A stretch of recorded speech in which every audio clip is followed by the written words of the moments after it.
Hello, my dear friends. Welcome back to English in Fluency. My name is Alex, and I am so glad you have chosen to spend some time with me today. Have you ever looked at someone successful, maybe a famous business person, an athlete, or an artist, and wondered, how did they do it? Is there a secret code, a special map that leads to a successful life? Many people believe that success is only for the lucky, the talented, or those born into wealth. But what if I told you that success is not a mystery? What if I told you there are rules, simple, powerful rules, that anyone, including you, can follow to build a better, more fulfilling life? Today, we are going to explore these rules. This is not just a lesson. It is a journey. We will listen to stories, incredible, true stories of people who faced enormous challenges, people who failed, people who were told they were not good enough, but who went on to achieve amazing things. As you listen to these stories, you will not only practice your English comprehension and expand your vocabulary, but you will also discover the powerful principles that guided these individuals. This is your B2 English listening practice, but it is also a guide to unlocking your own potential. So find a comfortable place, relax, and open your mind. Let's learn English and the rules of success together. Let's begin with the story about a woman who created a magical world that millions of people around the globe have come to love. This is the story of J.K. Rowling, the creator of Harry Potter. Before she was one of the most famous authors in the world, Joanne Rowling was struggling. Deeply struggling. Imagine this. She was a single mother, recently divorced, and living on government assistance. She was so poor that she sometimes had to choose between buying food and buying a pen. She felt like a complete failure. In her own words, she was the biggest failure she knew. She had a marriage that had ended badly, she was jobless, and she was a lone parent trying to raise her baby daughter. To many, this would seem like the end of the road, a situation with no escape. But inside her, there was a story about a young boy with a lightning bolt scar who discovers he is a wizard. This idea had been growing in her mind for years. It was her passion, her escape. So, in the midst of all this difficulty, she decided to write. She would take her daughter for walks in her stroller, and when the baby fell asleep, she would rush to a cafe. She would order one small coffee and write for hours, pouring her heart and imagination onto the pages of a notebook. The cafe was warm, and it saved her from having to pay for heating in her own small apartment. Writing the book was only the first challenge. The next one was getting it published. She finished her manuscript for Harry Potter and the Philosopher's Stone, which would later be called Harry Potter and the Sorcerer's Stone in the United States. She sent it to publishing houses, one after another, and one after another, they rejected it. The first publisher sent it back. The second one did too. Then the third, the fourth. A total of 12 publishing houses said no. Imagine the disappointment. Each rejection was like a door slamming in her face. It would have been so easy to give up. It would have been easy to think, "They are right. I am a failure. This story is no good." She could have put the manuscript in a drawer and forgotten all about it. But she didn't. She believed in her story. She believed in Harry. So, she kept trying. She found an agent who agreed to represent her, and even he had trouble finding a publisher. Finally, after a year of rejections, a small publisher in London called Bloomsbury decided to take a chance on her book. They were not entirely convinced it would be a success. The editor who accepted it only did so because his 8-year-old daughter read the first chapter and loved it. They even advised her to get a day job because they didn't think she could make much money writing children's books. We all know what happened next. The book was a massive success. Then it became a global phenomenon. The Harry Potter series has now sold over 500 million copies worldwide, making it the best-selling book series in history. It has been translated into over 80 languages and turned into a hugely successful movie franchise. J.K. Rowling went from being a single mother living in poverty to a billionaire, one of the most influential women in the world. Her story is a powerful lesson. The first and perhaps most important rule of success is this: embrace failure and never give up. Failure is not the opposite of success. It is a part of it. Rowling herself says that failure was a gift. It stripped away everything that was not essential. It forced her to focus on the one thing that truly mattered to her: finishing her story.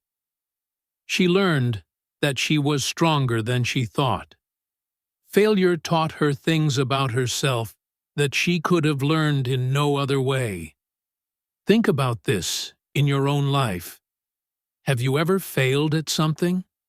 Maybe you didn't pass an exam, or you didn't get a job you wanted, or a project you worked on didn't turn out well. How did it make you feel? It's natural to feel sad or disappointed, but the key is what you do next. Do you let that failure define you, or do you see it as a learning experience, a stepping stone? Every time you fail, you have an opportunity to learn what doesn't work. You learn to be more resilient, more creative, and more determined. Success is often just on the other side of what seems like a final failure. So, the practice for you is this. Think about a small failure you experienced recently. Instead of feeling bad about it, ask yourself 3 questions. What did I learn from this? What can I do differently next time? How has this experience made me stronger? This simple exercise can change your relationship with failure. You begin to see it not as an end, but as a necessary part of your journey forward. J.K. Rowling's journey from a cold apartment to a magical castle was built on a mountain of rejection letters. Her success teaches us that persistence, the act of continuing despite difficulty, is one of the most powerful forces you have. So, whatever your dream is, don't let the fear of failure or the experience of failure stop you. Keep writing your story. Failure is a powerful teacher, and often failure comes in the form of other people's opinions, their criticism. The words of others can feel like a personal failure, a judgment on our abilities. This brings me to the story of a young man who loved basketball more than anything. His name was Michael Jordan. Today, we know him as, perhaps, the greatest basketball player of all time. A legend. But it wasn't always that way. When Michael was a sophomore in high school, he tried out for the varsity basketball team, the main team for the school. He was excited and hopeful. He practiced hard and believed he had the talent to make it. The day the list of players was posted, he eagerly searched for his name. He scanned the list once, then twice. His name wasn't there. He had been cut from the team. The coach thought he was too short to play at that level. A friend of his, who was taller, made the team. Michael was devastated. He was completely heartbroken and embarrassed. He remembers going home, locking himself in his room, and just crying for hours. That feeling of rejection, of being told you are not good enough, is one of the worst feelings in the world. For many young athletes, a setback like this could be the end of their dream. They might quit the sport, believing the coach was right. They might decide that their dream was impossible. But Michael Jordan did something different. He used that pain. He used that disappointment. He turned the coach's rejection into fuel for his fire. He made a decision that day. He said to himself, "I am going to show him. I am going to prove him wrong." He didn't just get sad or angry. He got to work. He started practicing with more intensity than ever before. He would wake up early before school to practice. He would stay late after everyone else had gone home. When he played for the junior varsity team, the secondary team, he played every game as if it were the championship. He was determined to prove that he belonged on the varsity team, and that he was destined for more. The next summer, he grew several inches taller, but it wasn't just his height that changed. His skill level, his determination, and his mindset had grown even more. He practiced relentlessly all summer. When he tried out for the varsity team the next year, he didn't just make the team. He became its best player. The rest, as they say, is history.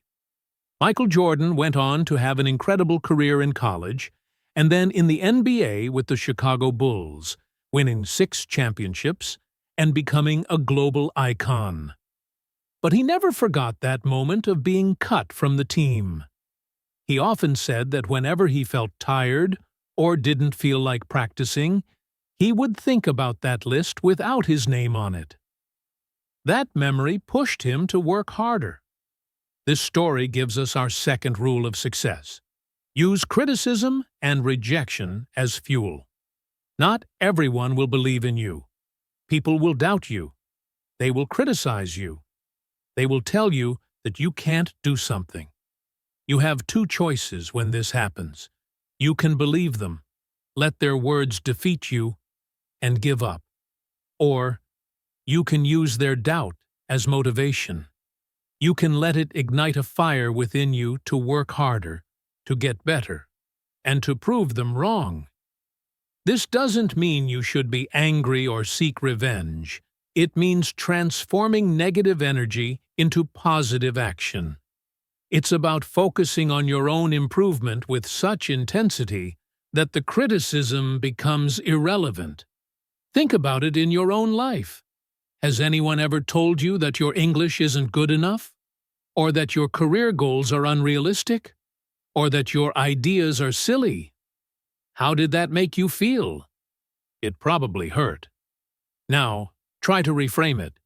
What if you saw that criticism not as an insult, but as a challenge?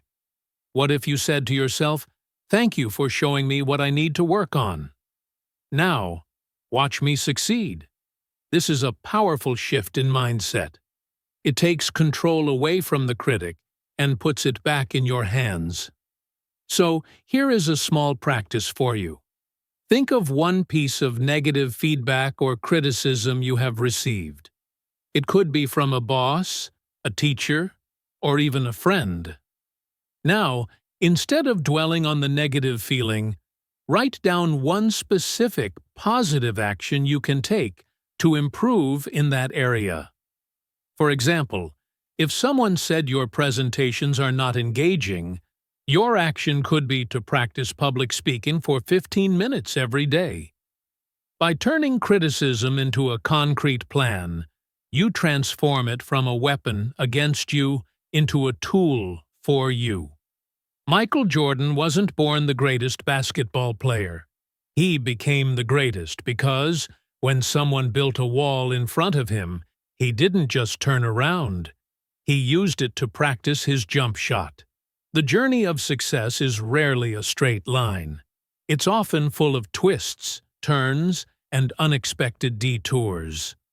Sometimes, what seems like the worst thing that could possibly happen to you turns out to be a blessing in disguise.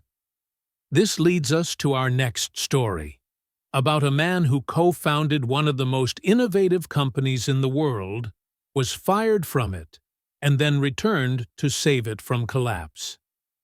This is the story of Steve Jobs and Apple. In 1976, Steve Jobs, along with Steve Wozniak, started Apple Computer in his parents' garage. They had a vision to put a personal computer in every home. Through their passion and innovation, Apple grew from a small startup into a massive $2 billion company with thousands of employees. Steve Jobs was the face of the company. He was brilliant, charismatic, but also very difficult to work with. He was a perfectionist and demanded a lot from his employees. As the company grew, his management style clashed with the board of directors and the CEO he had hired, John Sculley. In 1985, after a power struggle, the board sided with Sculley. And at the age of 30, Steve Jobs was fired. Fired from the very company he had created. Imagine how that must have felt. It was a public humiliation. He was the visionary founder, and he was being thrown out of his own creation. He said later that he felt like he had let everyone down. He was a very public failure. For several months, he didn't know what to do. The thing that had been the focus of his entire adult life was gone. He even thought about running away from Silicon Valley, the heart of the tech industry. This could have been the end of his story.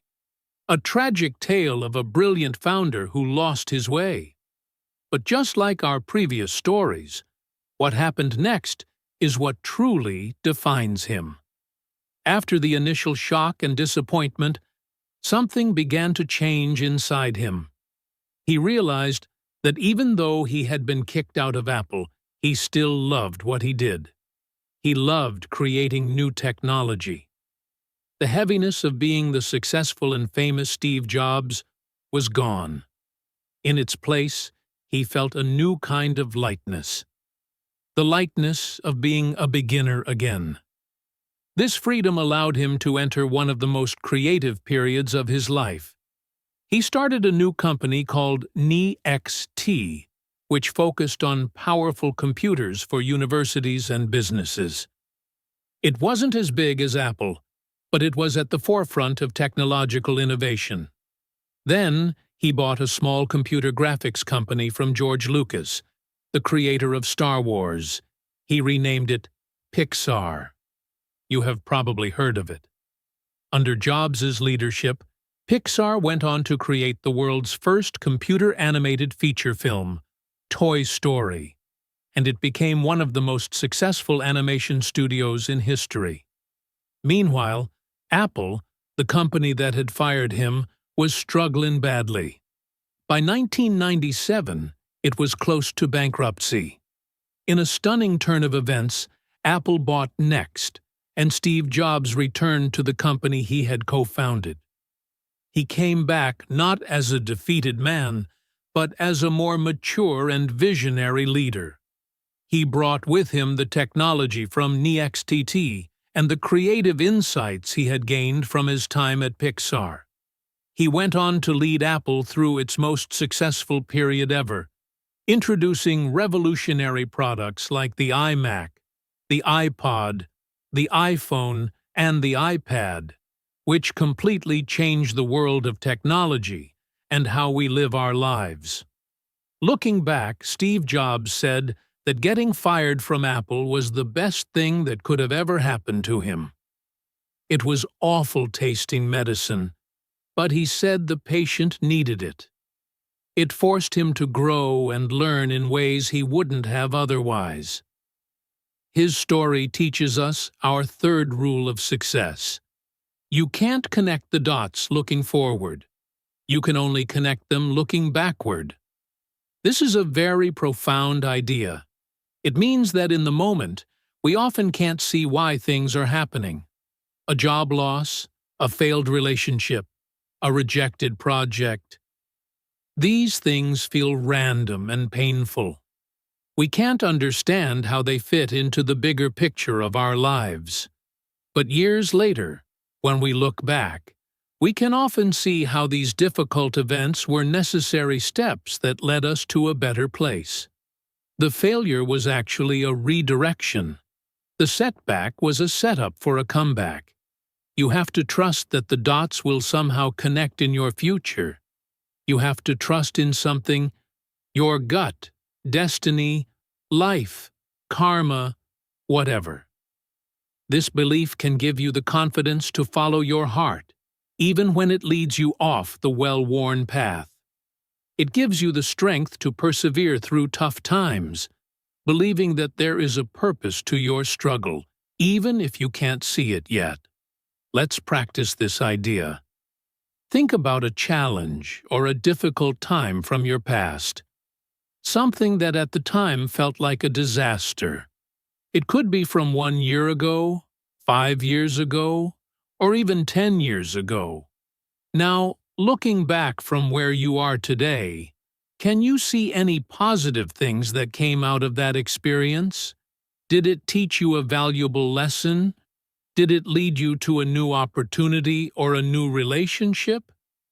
Did it make you a stronger person? Take a moment to try and connect those dots. You might be surprised to find that some of your most difficult chapters were actually preparing you for your greatest ones. Steve Jobs' journey shows us that life doesn't always make sense when you're in the middle of it. But if you keep faith, keep learning, and keep moving forward, one day you'll be able to look back and see the beautiful and logical path that was created by all those seemingly random dots. Sometimes, the biggest obstacle we face isn't failure or criticism from others. It's our own belief about time. Many people feel that if they haven't achieved success by a certain age, they've missed their chance. They think it's too late to start a new career, learn a new skill, or pursue a lifelong dream. Our next story will shatter that belief completely. It's about a man who didn't find his major success until an age when most people are thinking about retirement. This is the story of Colonel Harland Sanders, the founder of Kentucky Fried Chicken, or KFC. You've probably seen his friendly, white-haired face on buckets of chicken all around the world. But his path to becoming a global icon was long, winding, and full of hardship. Harland Sanders was born in 1890. His early life was not easy. His father died when he was just 6 years old, and he had to start working to help support his family. He took on all sorts of jobs throughout his life. He worked as a farmhand, a streetcar conductor, a railroad fireman, a lawyer, for a short time until he got into a courtroom brawl with his own client, an insurance salesman, a steamboat operator, and even a tire salesman. He tried many things, but he never seemed to find lasting success in any of them. He faced constant setbacks and financial struggles. When he was in his 40s, he was running a service station in Corbin, Kentucky. To make some extra money, he started cooking and selling meals for travelers who stopped for gas. He served food he had learned to cook as a boy, like fried chicken, ham, and steak. He didn't have a proper restaurant, so he served people from his own dining table in the living quarters of the service station. His food, especially his fried chicken, became very popular. People started coming to his service station just to eat. He eventually opened a restaurant and motel. He was also developing a secret recipe of 11 herbs and spices for his chicken, along with a special cooking technique using a pressure fryer that made the chicken crispy on the outside and juicy on the inside. For a while, things were going well. He was finally finding some stability and success. But then, disaster struck. In the 1950s, a new interstate highway, I-75, was built. This new highway bypassed the town of Corbin completely. The steady stream of customers that had driven past his restaurant disappeared almost overnight. His business, which he had spent years building, failed. He was now in his 60s. He was broke. He had to sell his restaurant at a loss. He received his first Social Security check for just $105. At 65 years old, an age when most people are retiring, Harlan Sanders had lost everything. He had every reason to give up. He could have lived out the rest of his days on his small government pension, feeling defeated. But Harlan Sanders had two things: his secret recipe and an unshakable belief in the quality of his chicken. He refused to accept defeat. He decided that if he couldn't get customers to come to him, he would go to the customers. He got in his car and started driving across the country. He would go to restaurant owners, cook his chicken for them, and if they liked it, he would make a deal. He would let them use his recipe and his name, Kentucky Fried Chicken, in exchange for a payment of just 5 cents for every piece of chicken they sold.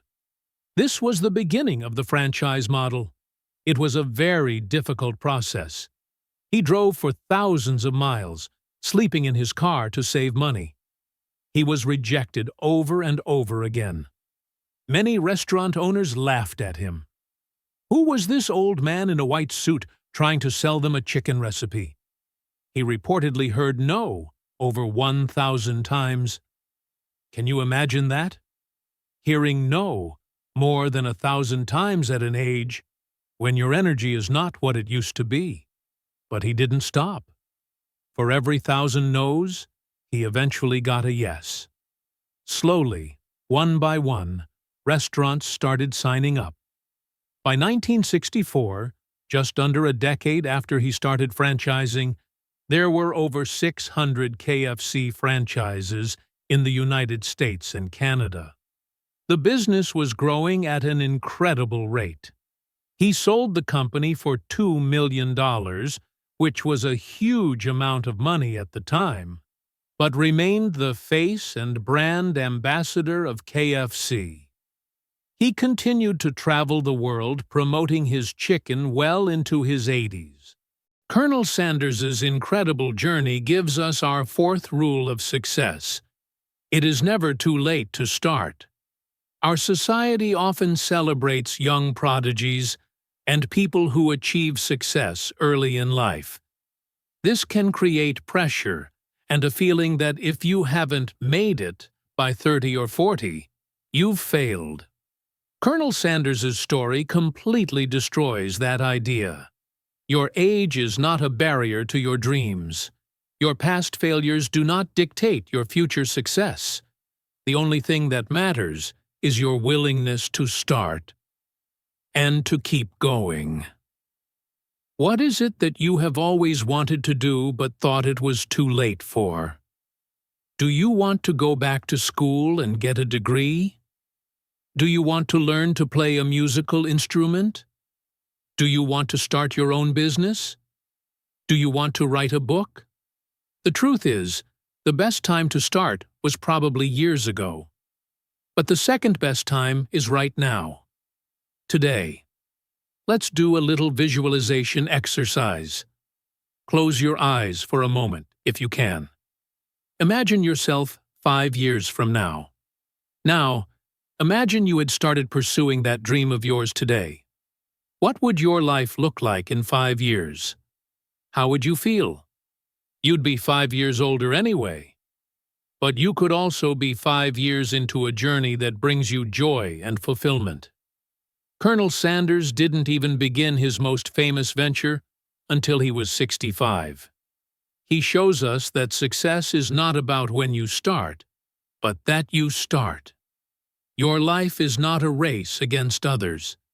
It is your own unique journey. Don't let a number on a calendar stop you from cooking up your own secret recipe for success. The stories we've heard so far are about individuals who achieved incredible things. But success is rarely a solo journey. The people we surround ourselves with, the teams we build, have a profound impact on what we can achieve.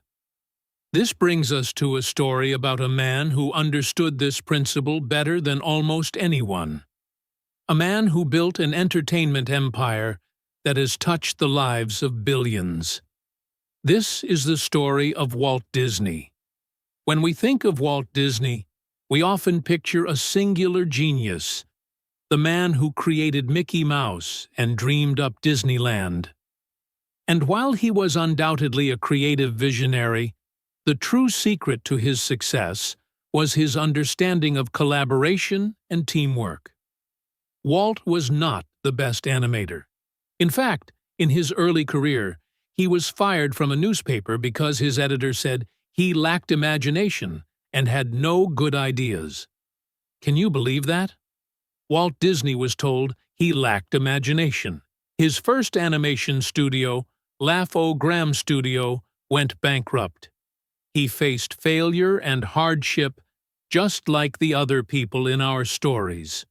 When he finally found success with Mickey Mouse, he didn't do it alone. The character of Mickey was co-created with his lead animator, Ub Iwerks. It was Iwerks who did most of the actual drawing in the early days, while Walt provided the voice and the vision. Walt Disney's real genius was not in drawing every frame of a cartoon himself. It was in his ability to find and nurture talented people, and to create an environment where they could do their best work.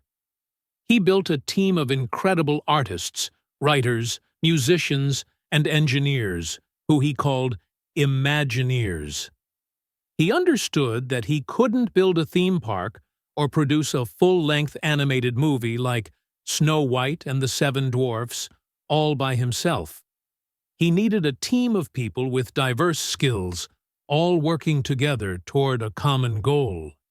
He was famous for his story meetings, where he would gather his team and they would spend hours, sometimes days, throwing ideas around, challenging each other, and building on each other's creativity. He didn't want a team of people who just said yes to him. He encouraged debate and different points of view because he knew that this creative friction would lead to a better final product. He once said, "You can design and create and build the most wonderful place in the world. But it takes people to make the dream a reality."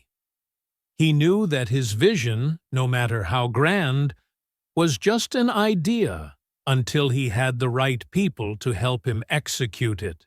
Think about the creation of Disneyland. It was a completely radical idea at the time. No one had ever built anything like it.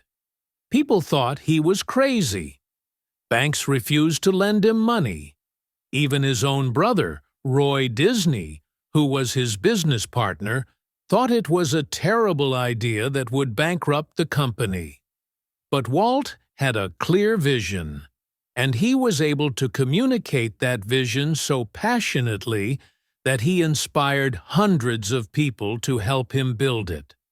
From the engineers who designed the rides to the artists who sculpted the castle, everyone was united by a shared dream. Walt Disney didn't know how to design a roller coaster or how to build an animatronic pirate, but he knew how to find the people who did, and he knew how to inspire them to do work that had never been done before. This leads to our fifth rule for success.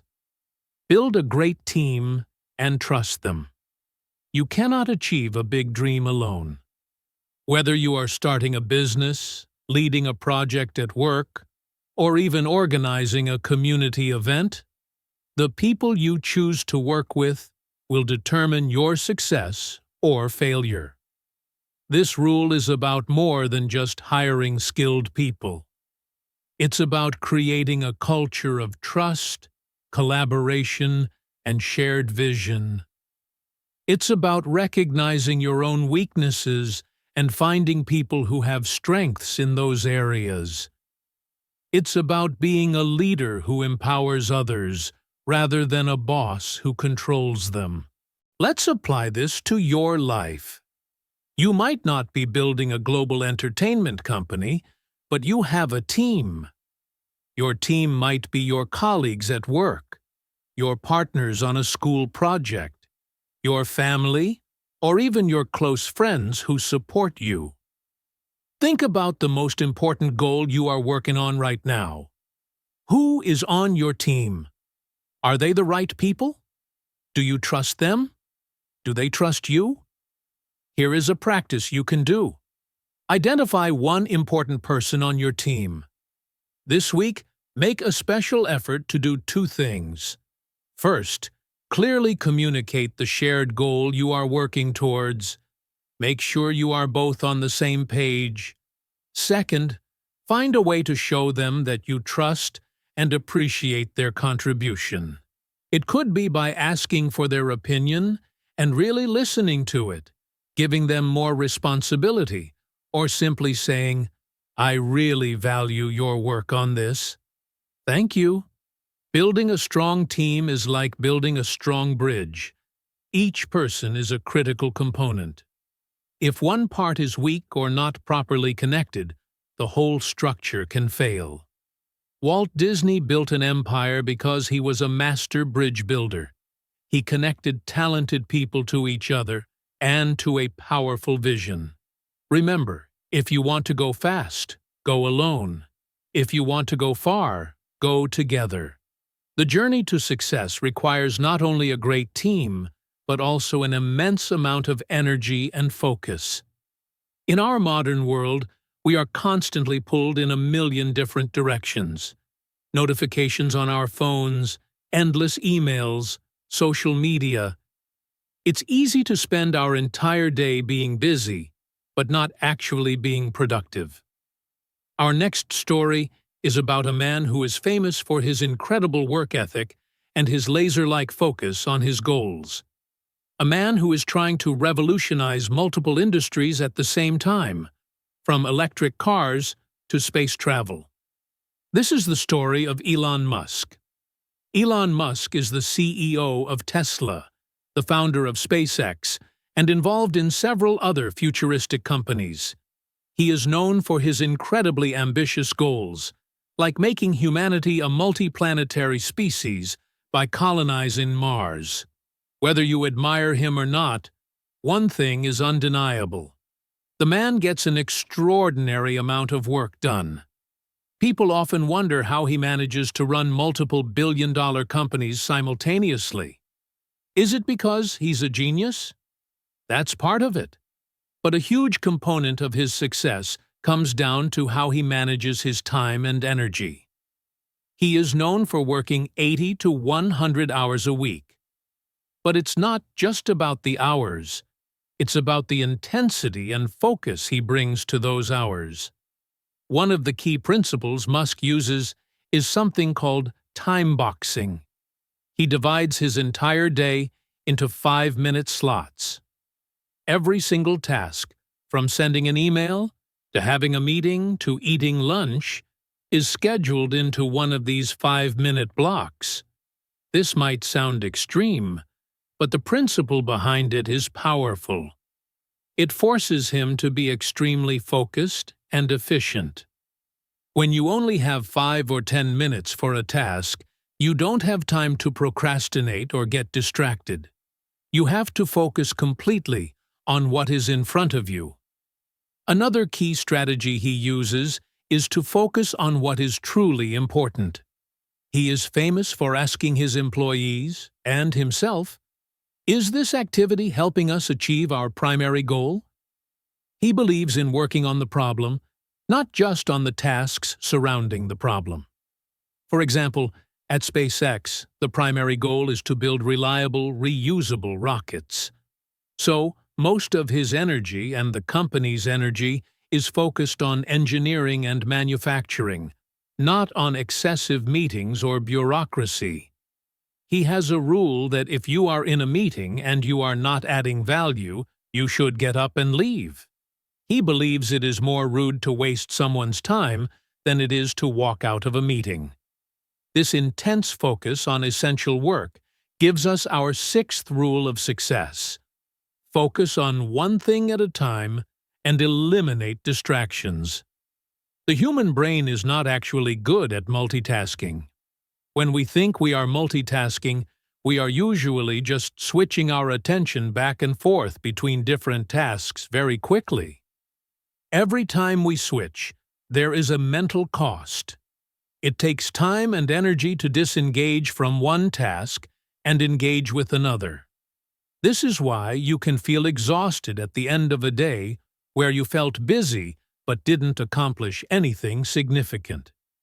You were probably switching tasks all day long. The opposite of this is deep work. This is the ability to focus without distraction on a cognitively demanding task. It's in this state of deep focus that you produce your best work. Learn new things quickly and solve complex problems. People like Elon Musk are masters of managing their focus. They create systems to minimize distractions and maximize their time spent on high-value activities. So, how can you apply this rule to your life? You probably don't need to schedule your day in 5-minute blocks, but you can start practicing single tasking. Here's a simple exercise. For the next hour, choose one important task you need to complete. It could be studying English, writing a report, or planning a project. Before you start, turn off all distractions. Put your phone in another room. Close all the unnecessary tabs on your computer. Turn off email notifications. For that 1 hour, give that single task your undivided attention. If your mind wanders, gently bring it back to the task. Don't try to check your messages or quickly look something else up. Just focus. When the hour is over, notice how you feel. Notice how much you accomplished compared to when you work with constant interruptions. You will likely find that you got more done, and the quality of your work was better. Start with 1 hour a day. As you get better at it, you can increase the time. The ability to focus is like a muscle. The more you train it, the stronger it gets. In a world that is becoming increasingly distracted, the person who can cultivate deep focus has a huge advantage. Elon Musk is not trying to go to Mars by checking his social media every 5 minutes. He is doing it by applying intense, undistracted focus to the most critical problems. Your goals may be different, but the principle is the same. Master your focus, and you will master your future. All the rules we've discussed so far, embracing failure, using criticism as fuel, building a team, focusing, require a deep well of internal motivation. But where does that motivation come from? It often comes from a deep and abiding love for what you do. Our next story is about a woman who turned her passion into a media empire, and in doing so, became one of the most influential and beloved figures in the world. This is the story of Oprah Winfrey. Oprah's early life was filled with extreme poverty and trauma. She was born in rural Mississippi to a teenage single mother. She faced abuse and hardship that are difficult to even imagine. Statistically, the odds were stacked against her, but from a young age, she had a powerful gift: her ability to communicate. She was a brilliant public speaker, and she loved to read. Books were her escape and her education. She found solace and hope in stories.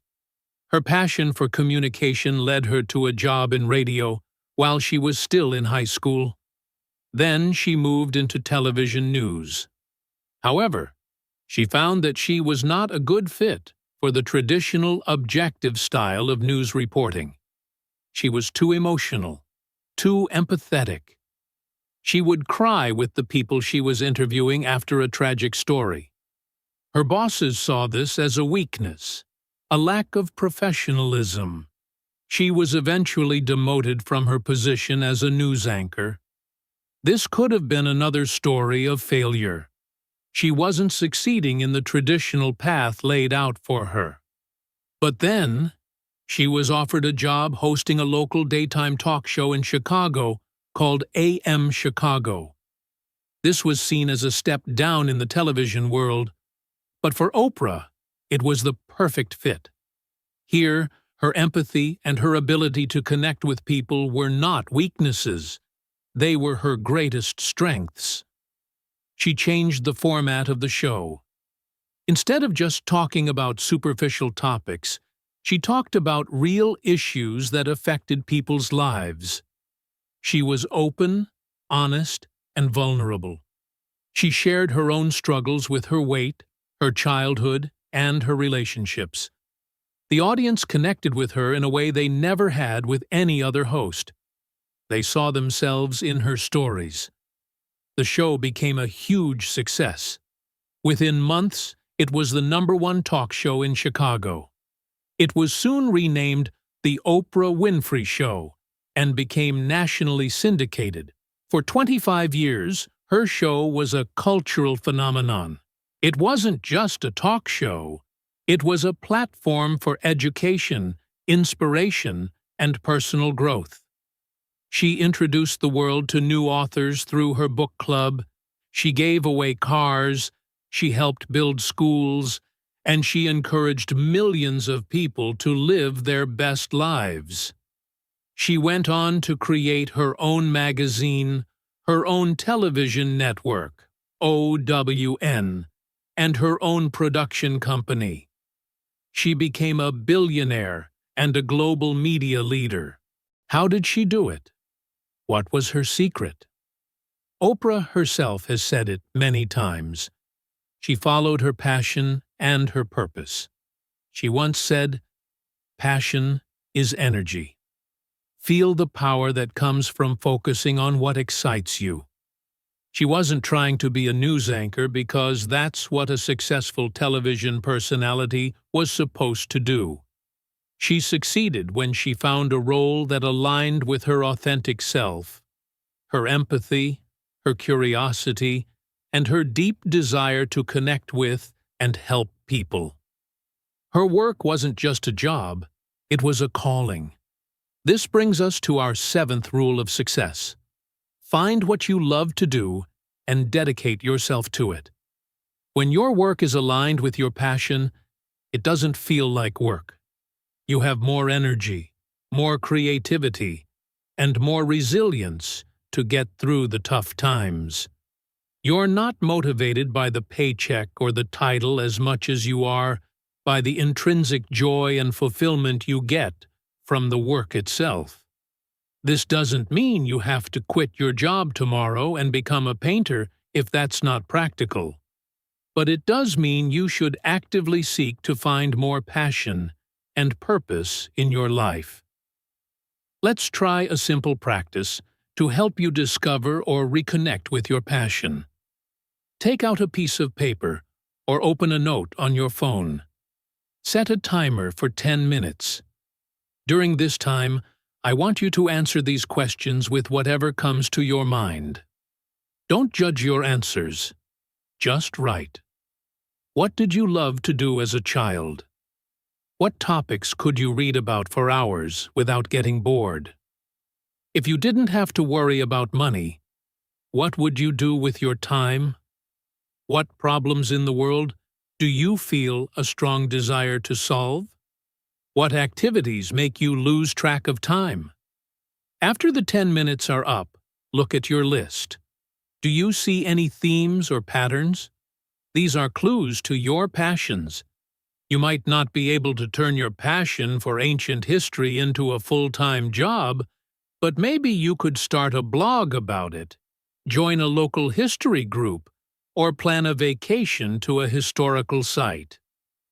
The goal is to consciously bring more of what you love into your life. When you are fueled by passion, you have a renewable source of energy. Oprah Winfrey didn't just build a media company, she built a platform for her passion.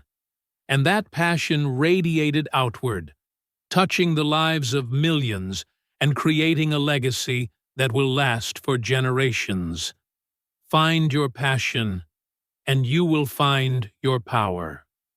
Even when you are passionate and focused, the road to success is often long and requires a level of honesty and integrity that can be difficult to maintain. Big achievements are rarely the result of one single action. They are the cumulative result of small, consistent habits practiced over time. This brings us to a story about one of America's most revered presidents, a man whose character was as important as his accomplishments. This is the story of Abraham Lincoln. Lincoln's life is a masterclass in perseverance. Before he became the 16th President of the United States and led the country through its greatest crisis, the Civil War, his life was marked by a series of profound failures and personal tragedies. He was born into poverty in a log cabin. His family was forced to move several times. His mother died when he was just 9 years old. As a young man, he tried to start a business with a partner, but the business failed, leaving him with a debt that took him years to repay. He ran for a seat in the state legislature and lost. He ran for Congress and lost. He ran for the Senate twice and lost both times. He had a nervous breakdown and suffered from depression for much of his life. If you were to look at his resume in his mid-40s, it would not look like the resume of a future great leader. It would look like a list of failures. But through all of this, Lincoln cultivated two essential qualities: honesty and a commitment to daily self-improvement. He earned the nickname Honest Abe early in his career. There's a famous story about him as a young shop clerk. He once accidentally overcharged a customer by a few cents. That evening, after the store closed, he walked several miles to the customer's home to return the small amount of money. This commitment to integrity defined his character. People knew they could trust his word. This trust was the foundation upon which he built his political career. Even his political rivals respected his honesty. This integrity wasn't just about money. It was about being true to his principles, even when it was unpopular. His stance against the expansion of slavery was not a politically easy position to take at the time, but he held to it because he believed it was morally right. Alongside his honesty, Lincoln was a lifelong learner. He had very little formal schooling, perhaps less than 1 year in total. But he was a voracious reader. He would walk for miles to borrow a book. He studied law on his own and became a successful lawyer. He constantly worked to improve his writing and public speaking skills. He didn't just wish for success. He worked for it every single day, through small, consistent actions. He would study grammar, practice his speeches, and read about history and philosophy. This combination of unshakable integrity and daily discipline is what prepared him for the immense challenges he would face as president. His story teaches us our 8th rule of success: practice small habits daily, and always act with integrity. Success is not an event, it's a process. It's the product of your daily habits. What you do every day matters more than what you do once in a while. Do you want to learn English? Studying for 30 minutes every day is far more effective than studying for 5 hours one day a week. Do you want to get in shape? A 20-minute walk every day is better than a 2-hour gym session once a month. These small, consistent actions compound over time, leading to remarkable results. James Clear, the author of Atomic Habits, calls this the 1% rule. If you can get just 1% better each day over a year, you'll be 37 times better. At the same time, your habits must be built on a foundation of integrity. Your reputation is your most valuable asset. Trust is easy to lose and very difficult to regain. Acting with honesty, fairness, and a strong moral compass will open doors that talent alone cannot. People want to work with, buy from, and support people they trust. Let's make this practical. Think about a big goal you have. Now, break it down. What is one small habit, a 1% improvement, that you could practice every day to move you closer to that goal? It needs to be small enough that you can do it even on your busiest or most unmotivated days. For example, if your goal is to write a book, your daily habit could be to write just one paragraph. If your goal is to be healthier, your habit could be to drink one extra glass of water each day. The key is consistency. Make a commitment to perform this small habit every single day for the next 30 days. This is how you build momentum. And as you practice this habit, hold yourself to a standard of integrity. Be honest with yourself about your progress. Be trustworthy in your interactions with others related to your goal. Abraham Lincoln didn't become a great leader overnight. He built himself, piece by piece, book by book, honest deed by honest deed, day after day. Your success, too, will be built not in a single leap, but one small, honest step at a time. Having a vision is crucial for success. But what happens when your vision is so big, so bold, that no one else can see it? What do you do when everyone tells you your idea is impossible? Our next story is about a man who faced this exact challenge. He had a vision for a new kind of city, a place built not on reality, but on imagination and optimism. This is another story about Walt Disney, but it focuses on a different project and a different rule. After the success of Disneyland in California, Walt was not satisfied. He was always looking toward the future. He saw the problems of modern cities, the traffic, the pollution, the unplanned growth. He started dreaming of something better. He envisioned a perfectly planned, futuristic city that would be a model for the world. He called it the Experimental Prototype Community of Tomorrow, or EPCOT. This wasn't going to be another theme park. He wanted it to be a real, living city where people would live, work, and experiment with new technologies and new ways of urban living. It was an incredibly ambitious idea. To make it a reality, he needed a huge amount of land. He knew that if property owners found out that he was the one buying the land, the prices would skyrocket. So, in the 1960s, he began secretly buying up tens of thousands of acres of swampland in central Florida. He used a series of fake company names to hide his identity. It was a massive, complicated operation. Once he had the land, he announced his vision for what would become Walt Disney World. But his dream for EPCOT as a real city was the centerpiece of his plan. He created a film to explain his vision to the public and to potential corporate sponsors. He described a city with a radial design, a bustling urban center covered by a climate-controlled dome, a highly efficient public transportation system, and residential areas where people would live in a clean, safe environment. It was a utopian vision, decades ahead of its time. Many people, including those within his own company, thought he was crazy.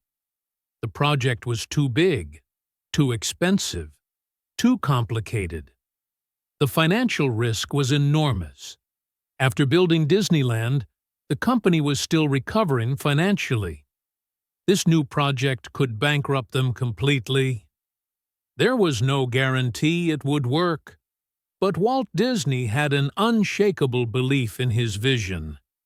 He could see it in his mind's eye with perfect clarity. He was not just thinking about building roller coasters, he was thinking about shaping the future. This ability to see what does not yet exist and to believe in it with absolute conviction is a hallmark of great leaders and innovators.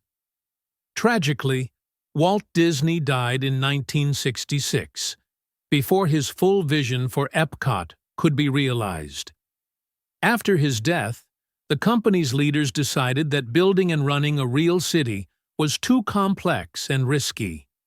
They decided to build a second theme park on the Florida property instead, which they named Epcot Center in his honor, inspired by his futuristic ideas, but not fulfilling his original dream of a living community. Even so, the creation of Walt Disney World itself was a monumental achievement that transformed Central Florida and set a new standard for entertainment worldwide. It would not have been possible without Walt's audacious vision. This story illustrates our 9th rule of success. Have a clear vision and believe in it, even when no one else does. A vision is a clear mental picture of a desired future. It is your North Star. It's what keeps you going when you face setbacks, and what inspires others to join you on your journey. Without a clear vision, you are just drifting. You might work hard, but your efforts will be scattered. With a clear vision, all your actions become purposeful. Every decision you make can be measured against it. Does this move me closer to my vision? Having a vision is the first step. The second, and perhaps harder step, is to believe in it with unwavering conviction. There will always be doubters. There will always be people who tell you it's impossible, it's a foolish idea, or it's been tried before and failed. Your belief in your vision must be stronger than their doubt. Let's practice creating a vision. This is a powerful exercise. Find a quiet moment. Again, you can close your eyes if it helps you focus. I want you to imagine your ideal future, 5 years from now. Don't limit yourself with how-tos or practical concerns for now. Just dream. What does your ideal professional life look like? Where are you working? What kind of work are you doing? What impact are you making? What does your ideal personal life look like? What are your relationships like? What hobbies are you enjoying? What does your health and well-being look like? Try to make the picture as vivid and detailed as possible. What do you see? What do you hear? How do you feel in this ideal future? Once you have this picture in your mind, write it down. Write it in the present tense, as if it is already happening. For example, instead of saying, "I will be fluent in English," say, "I am a confident English speaker. I communicate easily with native speakers and enjoy watching movies without subtitles." This written statement is your vision. Read it every day. Read it in the morning to set your intention for the day, and read it at night to reinforce your dream. Walt Disney's vision for a Florida project was so powerful that it guided his company for decades after he was gone. Your vision can be just as powerful for your own life. See it, believe it, and then work every day to make it a reality. Our final story is about an inventor who literally changed the world. His work brought light into the darkness, recorded sound for the first time, and created the motion picture industry. But his path was paved with thousands of failures. This is the story of Thomas Edison.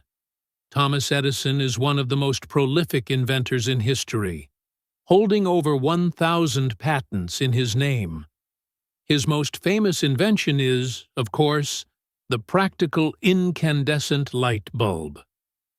We often hear the story of his genius, but we rarely focus on the sheer amount of work and failure that went into his success.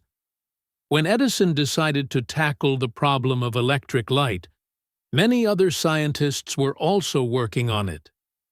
The challenge was finding a material for the filament, the part of the bulb that glows, that would be durable and long-lasting. It had to burn for hundreds of hours, not just a few minutes. Edison and his team of researchers at his famous laboratory in Menlo Park, New Jersey, began a process of methodical experimentation. They decided to test every possible material they could think of. They tested metals. They tested plant fibers. They tested everything. The process was long and frustrating. They would try one material, and it would burn out almost immediately. Then they would try another, with the same result. And another. And another. According to his own accounts, he conducted thousands of experiments. Some reports say it was 1,000 failed experiments. Others say it was as high as 10,000. Imagine failing 10,000 times. It is a number so large it's hard to comprehend. A reporter once asked him, "Mr. Edison, how did it feel to fail so many times?" Edison's reply was legendary. He said, "I have not failed. I've just found 10,000 ways that won't work." This mindset is absolutely critical. He didn't see each failed experiment as a failure. He saw it as a successful step in a process of elimination. Each way that won't work brought him one step closer to the way that would. He was not just trying things randomly, he was learning from each experiment and using that knowledge to inform the next one. Finally, after more than a year of relentless work, they tested a filament made from a piece of carbonized bamboo fiber. And it worked. The bulb stayed lit for over 1,200 hours. He had found the solution. This incredible persistence was not unique to the invention of the light bulb. It was his approach to everything. He believed that success was a matter of hard work and perseverance. One of his most famous quotes is, "Genius is 1% inspiration and 99% perspiration." He knew that ideas were easy. The hard part was the execution, the endless testing, refining, and a refusal to give up when faced with obstacles. This story gives us our 10th and final rule for success. Success is a numbers game. Keep experimenting. This rule applies to so many areas of life. If you are a salesperson, the more calls you make, the more sales you will likely get. If you are a writer, the more you write, the better you will become, and the more likely you are to get published. If you are looking for a job, the more applications you send, and the more people you talk to, the higher your chances of finding the right opportunity. So often, we give up too early. We try something once or twice, and if it doesn't work, we conclude that it's impossible or that we are not good enough. Thomas Edison teaches us that we need to try and try and try again. But it's not about blindly repeating the same action. It's about intelligent experimentation. Like Edison, you need to learn from each attempt. What worked? What didn't? What can you change or improve for the next try? This turns failure into valuable data. Let's think about how you can apply this to your English learning journey. Maybe you've tried one method for learning vocabulary, like flashcards, and it didn't work for you. Don't conclude that you are bad at learning vocabulary. Conclude that you have found one way that doesn't work for you. Now, experiment with another method. Try learning words in context by reading articles. Try using a vocabulary-building app. Try watching movies with subtitles. Keep experimenting until you find the methods that work best for your learning style. Here is a challenge for you. Identify one area in your life where you feel stuck. It could be in your career, your relationships, or a personal project. This week, I want you to commit to running 3 small experiments in that area. For example, if you feel stuck in your job search, your 3 experiments could be 1. Rewriting your resume in a completely different format. 2. Contacting 3 people in your desired industry for an informational interview. And 3. Attending a networking event you would normally not go to. At the end of the week, review your results. What did you learn from each experiment? Even if they don't lead to an immediate breakthrough, they will give you new information and move you forward. Thomas Edison didn't wait for a single flash of genius to invent the light bulb. He lit the path to his success with the sparks from thousands of tiny, persistent experiments. Your own path to success can be lit the very same way. So, there we have them. 10 powerful rules for success, illustrated by the lives of 10 extraordinary people. Let's quickly recap what we've learned. From J.K. Rowling, we learned to embrace failure and never give up. From Michael Jordan, we learned to use criticism as fuel. From Steve Jobs, the importance of trusting that you can connect the dots looking backward. Colonel Sanders taught us that it's never too late to start. Walt Disney showed us the power of building a great team, and also the necessity of having a clear, unwavering vision. From Elon Musk, we learned the importance of intense focus and eliminating distractions. Oprah Winfrey's life taught us to find what we love and dedicate ourselves to it. Abraham Lincoln demonstrated the power of practicing small daily habits with integrity. And finally, Thomas Edison proved that success is a numbers game that rewards persistent experimentation. These are not just nice stories. They are a roadmap. They show us that success is not about being perfect or lucky. It's about resilience, mindset, and consistent action. It's about how you respond to failure. It's about who you surround yourself with. It's about the focus you bring to your work and the passion that fuels you. It's about the habits you build and the vision that guides you. Every single one of these rules is something you can start applying in your life today. You don't need to be a famous inventor or a billionaire CEO. You just need to make a choice to learn from your setbacks, a choice to start that project you've been dreaming of, a choice to focus for 1 hour without distraction, a choice to practice one small habit every single day. As you've been listening, I hope you have not only improved your English skills, but have also felt a spark of inspiration. I hope you see that the potential within you is far greater than you might imagine. The journey of 1,000 miles begins with a single step. Your journey to success and to English fluency is made up of all the small steps you take every day. Thank you for joining me on this journey today at English in Fluency. I hope these stories and the rules they teach have given you both valuable English listening practice and some powerful ideas to think about. Learning a language and building a successful life have a lot in common. They both require patience, persistence, and a willingness to make mistakes. So keep practicing, keep learning, and keep moving forward. If you found this episode helpful and inspiring, please consider subscribing to our channel so you won't miss our future lessons. And if you really want to stay on track with your English learning journey, hit that bell notification icon. That way, you'll be the first to know when a new episode is ready for you. Every notification is a small reminder to keep investing in yourself.